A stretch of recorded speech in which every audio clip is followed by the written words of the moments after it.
All right, everybody. Welcome back to Believe in Mizzou. Joe Yancey with Marcus Lucas.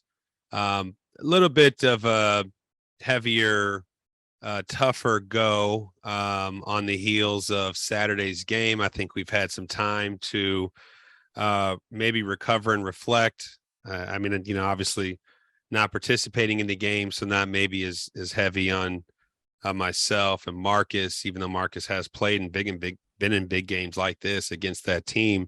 I know that's a tough from a rebound perspective, and then to have to rebound against the defending champion, number one ranked team in the Georgia Bulldogs. Glimmer of light of hope is they do come into our house, and anything can happen in the game of college football. I do think there were a lot of takeaways. Is there anything you took away from this most recent game, aside from the obvious little solemn and the heartbreak, but anything that really stood out to you, good, bad, indifferent? You just gotta keep playing. Just by any means necessary, we just gotta keep playing. That game could have obviously went the other direction very quickly. But you can't give up. You can't lose your fundamentals towards the end of the game, especially whenever you're feeling a win on the cusp. You're coming from behind, and you're making those long drives and extended plays and things like that. You just got to finish. I think that's what it comes down to. Yeah, I agree, and I do think there's a lot of pieces that were big in terms of momentum. It's obviously difficult to take any momentum from a game like that from week to week because you lose in such a heartbreaking, crushing fashion. However, I know Auburn isn't what they used to be, but them scoring no points in the second, the third, and the Yeah. fourth, and being basically gifted those three. I mean, it started off 14-0, and Right. you thought, okay, Mizzou isn't ready. And then the defense got progressively better and like incrementally better on each drive. So if there is a bright spot, I think that's one of them. Yeah. And I know Georgia's not as easy to stop as Auburn, but I mean, I think there's got to be some momentum or something they can generate from that because they shut them down for 3 quarters. They really That's did. it. That's it, man. I think that if you can harness that, just capture those 3 quarters and everything that you're trying to do, find the positive things, what worked, what didn't, and just try to emulate that again. I think that can bring some success because even Georgia, they weren't the same team that they've been all year this past Mm-hmm. week. So I know that their coaches are going to have them right. They're going to be ready for us, more prepared than they were for their last opponent. But we're going to be more prepared too. I think that our defense is continually getting better. They're improving over the weeks. I think that the offense just has to put together 4 quarters too. So if we can put together 4 quarters of football, I think that we can definitely be competitive in this game and have that home field advantage a little bit. And so, hey, let's just put our cleats on and go out there and do it. Yeah, so I'd be remiss if I don't mention or don't allude to the fact that we've talked about Coach Drink on more than one occasion, and I am not in any position to say if he's good or bad. I mean, that's not me, and I also reserve judgment because technically he's really just kind of starting to get his crop of players in there, Yep. but there is a theme and there is what's been talked about for a while now is he's very conservative and he kind of shelled Brady Cook. And now I think they think he's shelling Luther Burden, but I could be off here, but I do think if you're in the SEC and you got a foot on the neck, and I know you don't want to turn that ball over, like I get it. You don't, last thing you want, because he'd have been judged mightily had they fumbled right there and not kneeled and went for the kick. And I know that the young man, Harrison Mevis, had never missed a kick or whatever, but that to me speaks something to the let's just get out of here and get a win. And in the SEC, I do think it's very difficult to win at a high level or any level if you don't take those chances. That last drive of the game, the Tigers were moving that football. They looked really good, all things considered. And to kneel on it, and then it just set off a chain reaction, almost like Auburn was destined to win that game. But how much of the blame, if any, do you think lays at the feet of the coach? I think I think that Drink offers a level of consistency about his approach to the game, about the game flow and the situations. I think that would be fair to say to how his coaching style is. So I think that he stuck to his game plan. I think that he knew that if he were to get in that scenario, he knew what course of action he wanted to take. Mm-hmm. So I think that was just him sticking to his game plan. I can't say that, if we would have done this and if, we did what we did Mm-hmm. and we have to live with the results. So, I mean, if you truly believe that that's the game plan and that's the way to attack a team like that, to stay in the game, to go win the game, however it is, I think that you stick to your game plan and it comes down to the execution of it all. I mean, I think that's a consistent theme over the last 4 games is executing kind of what we're trying to do. Yeah, and there's always a special team thing, that we had a highlight with Luther returning that kick, but there's seemingly always something where they can't put a special team game together from start to finish. Even though they got beat up a little bit in the first quarter with those 14 points, the defense was actually pretty good there too, because they didn't allow many first downs. So they did put together a full defensive game. Yeah. And they maybe didn't have the best offensive output, but you can't compare their output against ACU and Louisiana Tech to Auburn. So, right. Lo and behold, the one thing that's been mostly consistent, special teams is what hurts you in the end. That's Dominic Lovett is leading the SEC in receiving yards.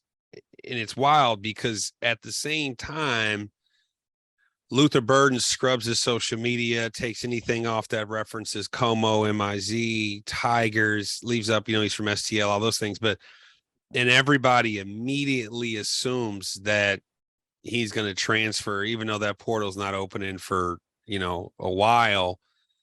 It's to get these 2 great receivers to click at the same time, because Dominic was a 4-star guy. He was very, whatever. Not a scrub at all. Not in the least bit. So I don't think the 2 intertwine. I don't think there's any jealousy of Dominic or anything like that. I'm sure they're good friends. But is it concerning that one guy is seemingly upset, even though he came out and tweeted, "Hey, I'm a Tiger, I'm learning," and then you got the other guy leading the SEC in receiving yards? Is it concerning that seemingly one's going one way and one's going the other? Do you think that's a issue, something we should be worried about? Not yet. No, I mean, we're talking about a freshman, Good point. A freshman who's, been on top of the game. I mean, the top receiver in the nation, for a very long time in his high school career, and then coming into a game where the game is just different. And, the other opposing teams, they're keying on him. I mean, he's priority number 1. If we can stop him, then we can find success. So he has to figure out how to navigate through that. He has to figure out how to remain focused, not let the yards or the touches or the touchdowns, whatever the case may be, not let that affect him mentally. I mean, because if you lose the mental game, I mean, you can't perform physically. The injuries don't help. That kind of thing. I mean, so I think there's a lot to, and he has a lot of pressure. I mean, we've said his name more than any other name on this cast. And that's everywhere. That's every, form of media. The scope is on him. And so that can be a lot for 18-year-old, and whenever you're not having the success that you may have been, promised, or you may have expected for yourself, or other people are putting on you, it can be a lot.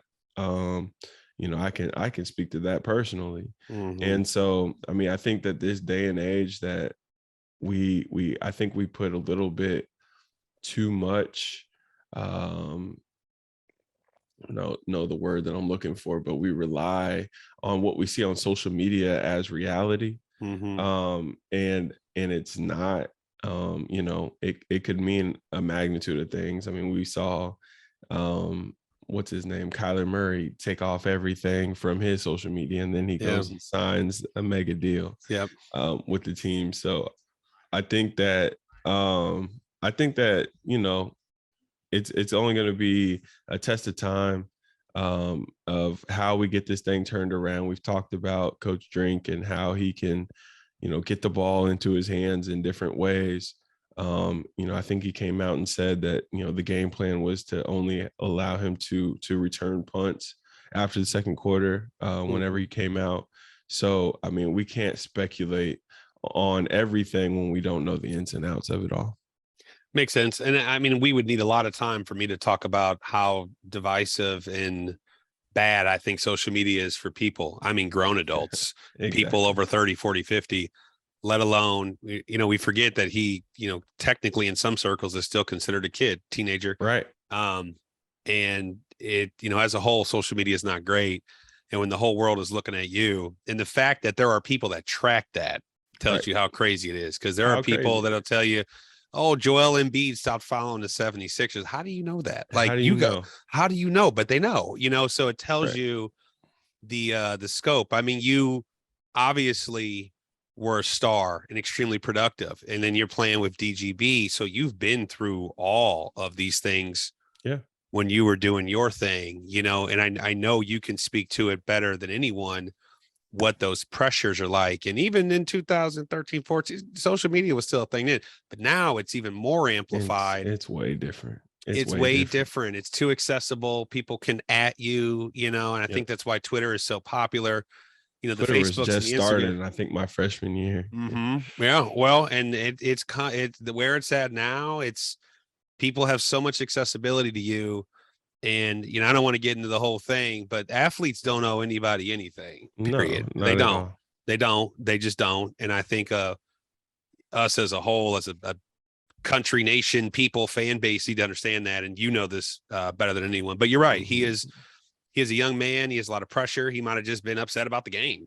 I mean, it may have not had nothing to do with anything, The 2 targets is scary. And the reason I say that is because I guess the only thing that does kind of make me go, what's up, is you felt like you needed to put him in the wildcat and get him open and do things and run motion and do more creativity against Louisiana Tech and ACU than you did for K-State and Georgia. And that to me is a backward approach. It is saying, I'm going to make sure that you touch the ball, and in these bigger games, maybe I will, maybe I won't, which he may interpret that, he meaning Luther, as not as much confidence. But on the other side of the ball, you do have Dominic Lovett, who's crushing it. And if he's open, from in a team sport, you give him the ball. So it could be all speculation.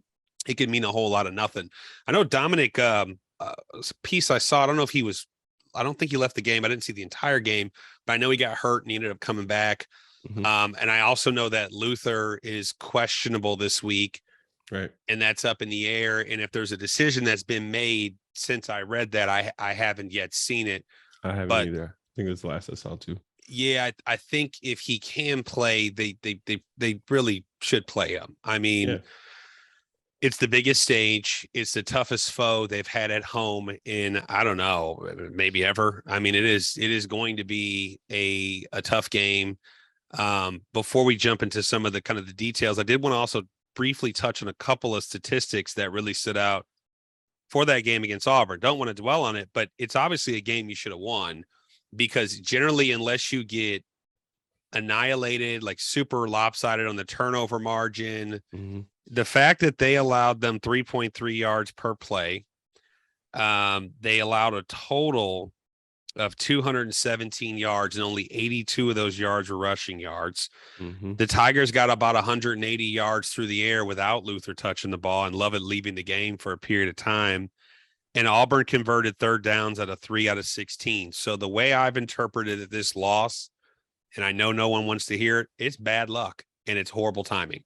You can make a mistake, but if you make a mistake with no time on the clock in the fourth, and then you go into OT and you fumble, it's only 2 mistakes, but those two, it's like That's all making the 10. difference. That's the difference of the Yeah, game. I mean, it's the difference. We've heard of it's a game of inches. Yeah. And that's exactly where it is. I mean, just if we cross that ball, keep the ball tucked and you cross the goal. I mean, we're singing a whole different. We're talking about how great the defense was, only giving up those amount of yards. You know what I'm saying? Like keeping the turnovers down. We're talking about those kind of things.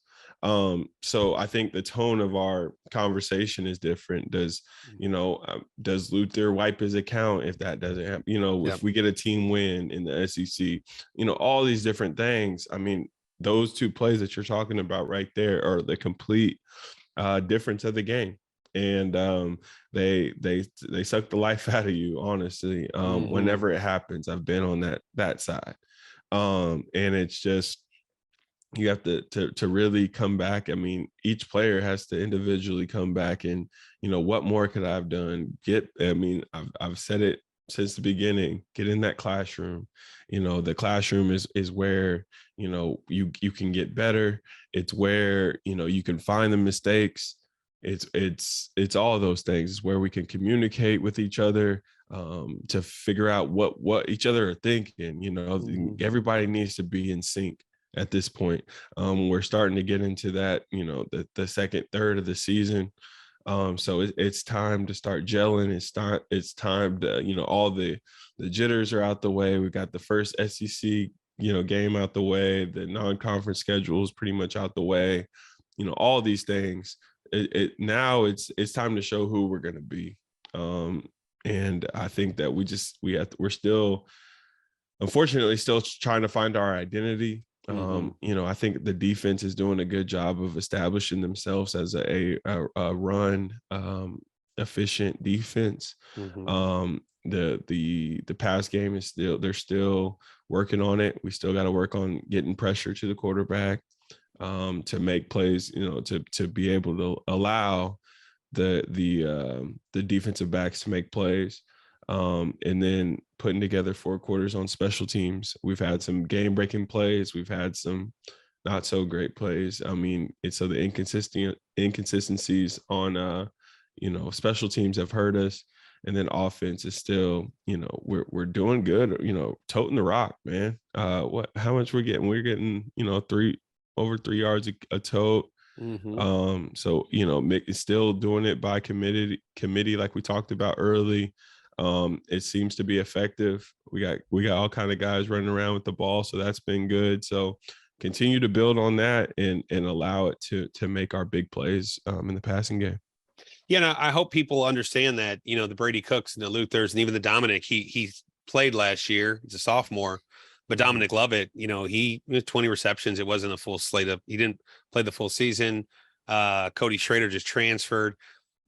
Some of the biggest core pieces on offense that they're relying on are some of the younger people. So it takes time.